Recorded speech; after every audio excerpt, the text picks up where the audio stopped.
This one's kind of high. I don't know. I'm not sitting higher. Facebook family, why are you like that? Oh, okay, fine. This is working with two stands. Hold on. Where's the... Come here, little one. Come here. Oh, look at that. Woo-hoo. Oh, you can kind of see. Get out of Instagram's way. This way I don't have to...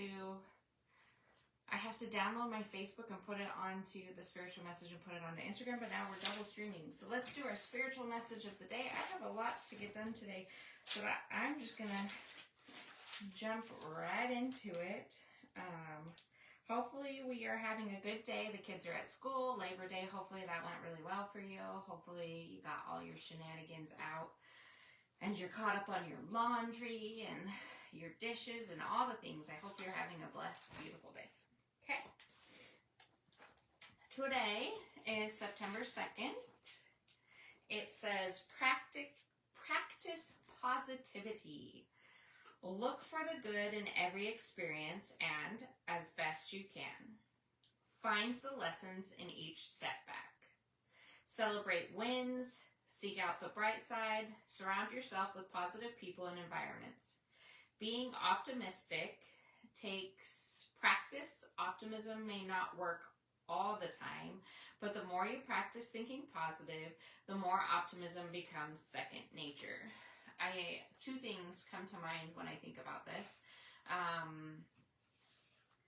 I saw a reel on Instagram the other day, and it was showing like this person, and it was like their being was white, and then they passed somebody with a little bit of depression, they passed somebody with a little bit of illness, they passed somebody with a little, like all these lines, these dark spots and lines and gray started to appear on the white being, which we would say is us, right? So like every time you come in contact with somebody who is going through a rough time, regardless of if they realize it or not, if they're being super negative, like their spirit and their being is in a lower vibration, and by passing them or coming in contact with them, having conversations with them, therefore we are absorbing some of that negativity, and if we don't transmute it, release it, and let it go and recognize that,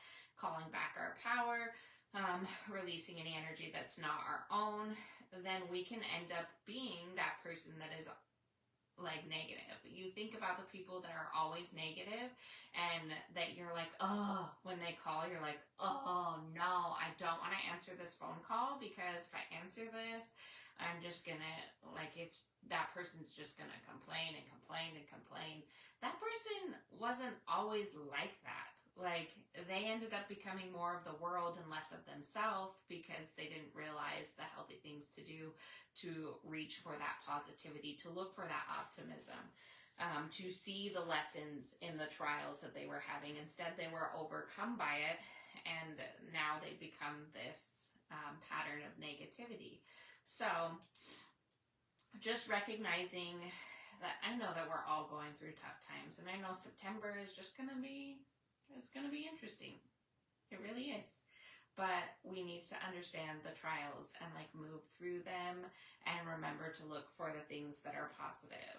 Like this morning, I was able to accomplish making breakfast, and I had my coffee already, and like, if I think about how much I have going on in my week, and I sit there and be like, well, Troy has 3 appointments today, and I don't even know if I'm going to see him, and is he going to remember to pick up Cutler, and I have to do Cornish therapies today, and I'm not going to be able to get much done work-wise. Like, if I sat there and dwelled on those things, then I would probably be overcome by my day. But instead, I'm like, I'm going to go live. I'm going to go to the grocery store, pick up the fruits and vegetables that I need. Yes, it will be a great month. That's what we need to say. I'm going to do all those things to make my day the best day possible. And then the second thought I had is I put my sunflower shirt on. You know, not really thinking about it, but I've put this on and I'm going to be going to the store, and the store can be very crazy. Well, even just going to the walk Cutler to the school, I had a great conversation with a mom there that needed a little bit of reassurance and love because her kid is in kindergarten, and she's standing there like I used to be. I used to stand there the whole time for kindergarten when they were playing outside, and like, you know, you're just so worried about them. Are they going to find their way back to the line? Are they going to find their way to the teacher? Are they going to make it out of breakfast? Like those kind of things. And the sunflower reminds us, like if you look and there's no sun, the sunflowers turn to each other. So like in those hard times and those moments where we're having like our spirit is hurting and we're needing that connection and that love, maybe you're the answer to somebody's reassurance and prayer with your positivity and optimism. Like it's not just for you, it's the ripple you create for other people. So like going there, I gave Cutler a hug. I let him go. We went a little early because he wanted to play with friends, and I just walk him to school because it's really close, if you didn't know. And he goes running in there. He's kind of hesitant. He's looking at me. And then I'm like trying to watch him but walk away to look like I'm leaving, because I really do leave him now. I didn't before. And like he sees me and starts waving. So then I start waving, and then I slide over. I just wanted to make sure that he was going to go put his backpack away and then go play. And he did. He did go put his backpack away, and I was just snickering. I was like, I'm trying to be sly here, and the other moms are laughing at me. And I was like, he's not in kindergarten anymore, because I could tell that her kid was in kindergarten, because she was just sitting there with her she got a baby on the hip and a little girl right next to her. And I was like, he's not in kindergarten anymore. I'm not going to stand here all day. I was like, I used to be you. I used to stand there. And she's like, I'm just so nervous that they're going to get lost. I don't know if it's a he, but I'm assuming that he's going to get lost. And I was like, the same way with Cutler. I was the exact same way. But it does get better. And I was just telling her that I did the same thing, and it's normal to be nervous, and that it will get better and it will get easier. Like now look at me. Now I get to leave. Like he's in first grade. He still kind of doesn't know what he's doing, but he knows enough. He knows enough to be able to play with his friends and get back in line. And then the teacher has to rope him in, you know. But there's a reason for everything, you guys. There's no coincidences. So this shirt is just reminding me that I was that little flower for somebody else, because I decided to be optimistic and positive this morning. Another positive thing that happened this morning is Connor ran up to Cutler, and he was like, "Hi, how are you doing today?" And that's like something that speech and occupational therapy, like when they come get Connor, he has to go ask his friend Morgan if he would like to go play. So it was just cute to see Connor come over to Cutler and include him in his thoughts. But then Cutler is so spacey, he just walks away, and I was like, "Listen, your brother never talks to you. What are you doing? Go back over there and tell him you're doing great. Tell him to talk to him. Like, you never shut up." Say something to your brother. And then he was like, "I'm good." And then he goes, "How are you, Connor?" And Connor goes, "Good." I was like, yes, mom win. Yeah. So anyways, those were my glimmers of the morning. Yeah, I survived yesterday. That's a glimmer.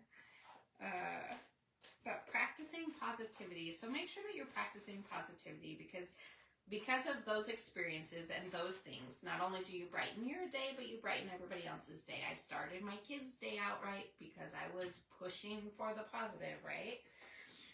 I also have, let's see what this is. It says, you are allowed to be softer now. The strength you've been asked to hold isn't hard-edged. It's fluid. This is a time to practice resilience through softness. Embrace stillness. Tend to the nervous system. A warm bath, a long exhale, or a gentle walk can work wonders. Your soul doesn't want speed. It wants presence. So I also do know that this month is going to be hard on our health. And I feel like that reminds us that we have to be softer to our bodies too. Like, you are going to need the rest. You are going to need the water. You are going to need your vitamins so that when sickness comes, you're at your peak. When depression comes, you're at your peak health. Like, you are going to need to go get your walks in. Make sure that you're exercising. Make sure that you're not doing a sedentary lifestyle. So when stuff hits the fan or like illness comes throughout the month, that you're okay. That your family's okay, you're able to take care of everybody, and everybody else is like, uplift them too, get them on their vitamins and stuff. So, and then yesterday, I didn't get to say this, but it's a new month, new energy, new softness. As September begins, Spirit is asking you to slow down and notice what's already shifting. Like the leaves loosening on the branches, they're not quite yet, we're still in like 95 degrees, okay? It's hot as Hades out there. It's so hot, but it is coming. Fall is coming. It will turn. It'll turn, y'all. You're invited to release your grip gently. Today, notice one area in your life where you're clinging too tightly. Is it to your kids? Are you clinging too tightly to your kids? Are you clinging too tightly to your schedule? And not allowing for change and flexibility to happen? Are you clinging too much to perfectionism? Like, what are you clinging to? What are you holding on to? Let's release that grip a little bit. Emotionally, let yourself breathe. Physically, stretch or move in a way that creates spaciousness. And spiritually whisper, I trust what is unfolding. So whatever is to come this month, I trust in it. I trust that everything is happening for a reason, and I'm going to flow with the changes of this month, and I'm not going to fight against it. I'm not going to pull against it. If moments need me to be quieter, I will be quieter. If moments need me to voice my opinion, I will voice my opinion. So one of the things that really stands out with the gecko that I was talking about being our spirit animals is they chirp and bark and communicate in ways that are effective. So if your family's needing more affirmations, speak more affirmations. If your family is struggling with health, get them back on a health kick. If your family is needing you to be silent and letting them figure out their own stuff, like maybe they're going through transformation and transitions, and like as much as we want to pull them out of those trials and we want to help them like choose the right, maybe there's a lesson to be learned here. Like, being a mama is so hard because sometimes you do just have to take a step back and watch. Same thing with your husbands. If you try to tell them one thing and they're on this different path, sometimes you just need to pull back, let them figure it out themselves. And if they come back to you for help, then you can help. But like, I do feel like there's going to be moments where we're going to need to close our throat chakras, and then moments where we're going to need to uplift our families this month. So anyways, I have got to go grocery shopping. We are out of cheese. We're out of strawberries. What else is really important? Cheese and strawberries are a huge thing for Connor. Okay. Cheese, strawberries, and lettuce. Like all the veggies. Anyways, I love you guys. I hope you have a beautiful day. Remember to be the sunflower to all those people around you. Remember to help uplift and give a positive ripple into the world, because we have enough negative people. We have enough rude people. Remember when you're driving as well. I have a hard time driving and being conscious of other people's lives and them affecting me when they're driving stupid. But just be conscious that maybe they're having a bad day, and it's okay if you go too slow. Maybe it saved you from an accident. Who knows? I love you guys. I'll talk to you later.